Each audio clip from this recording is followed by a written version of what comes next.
दोस्तों, share market की पाठशाला में आप सभी का तहे दिल से स्वागत है। एचसीएल टेक ने अपने Q1 रिजल्ट डिस्क्लोज कर दिया है।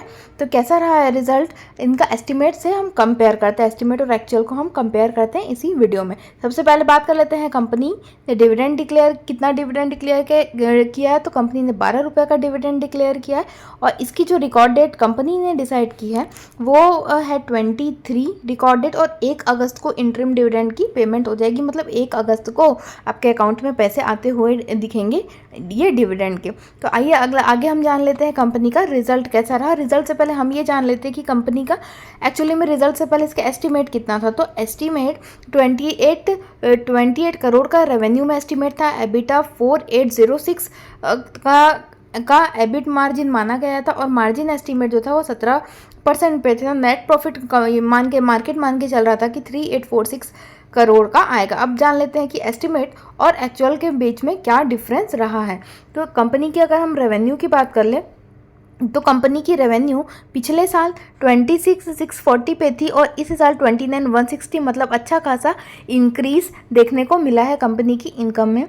और इसी को हम क्यू ऑन क्यू बेसिस में कंपेयर करें तो 28,915 पिछले क्वार्टर में था और इस साल 29,160 पे रहा। मतलब क्यू ऑन क्यू बात करें या वाई वाई बात करें, दोनों ही केस में इनकम बढ़कर आई है।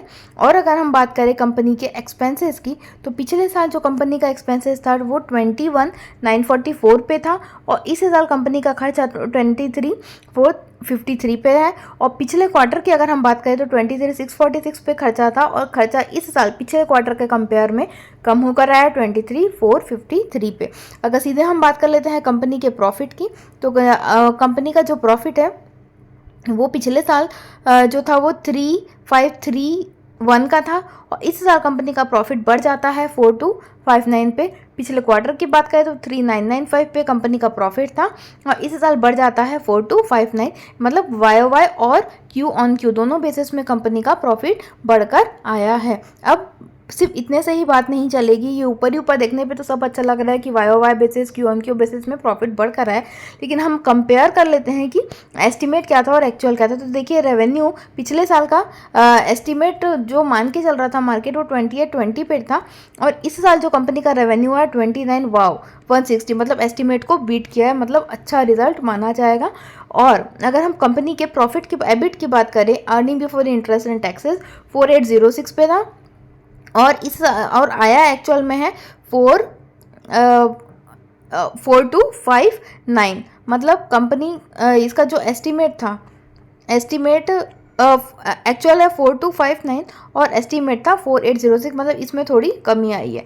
अब आगे हम देख लेते हैं कि कंपनी का एक्चुअल में कांस्टेंट करेंसी रेवेन्यू ग्रोथ क्या रहा है। तो कंपनी ने जितना बोला था उतने पे मेंटेन किया है 3 to 5% का। और कंपनी ने जो पिछले क्वार्टर में गाइडेंस दी थी वो भी 5 से 5.5% की थी और वो 5% की कांस्टेंट करेंसी ग्रोथ को मेंटेन करते हुए दिखी है। मतलब बहुत अच्छा प्रॉफिट है।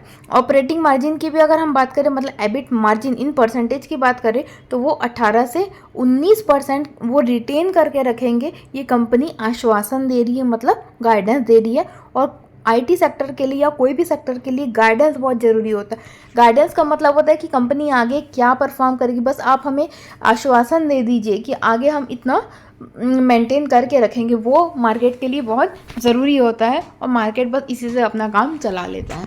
तो ओवरऑल कंपनी का जो रिज़ल्ट है एचसीएल टेक का ये बहुत बढ़िया माना जाएगा।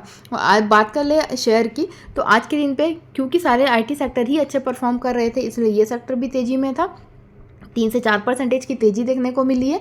तो अब देखते हैं मंडे को ऐसा इसमें क्या रिएक्शन आता है, क्योंकि वैसे ही आज के दिन में उसने 50 रुपये की तेज़ी देखने को मिली है। तो हो सकता है कि मंडे के डे पे वो प्रॉफिट बुकिंग भी आ जाए, हो ये भी सकता है कि आगे ये फर्दर और अपने गेन को सस्टेन करें।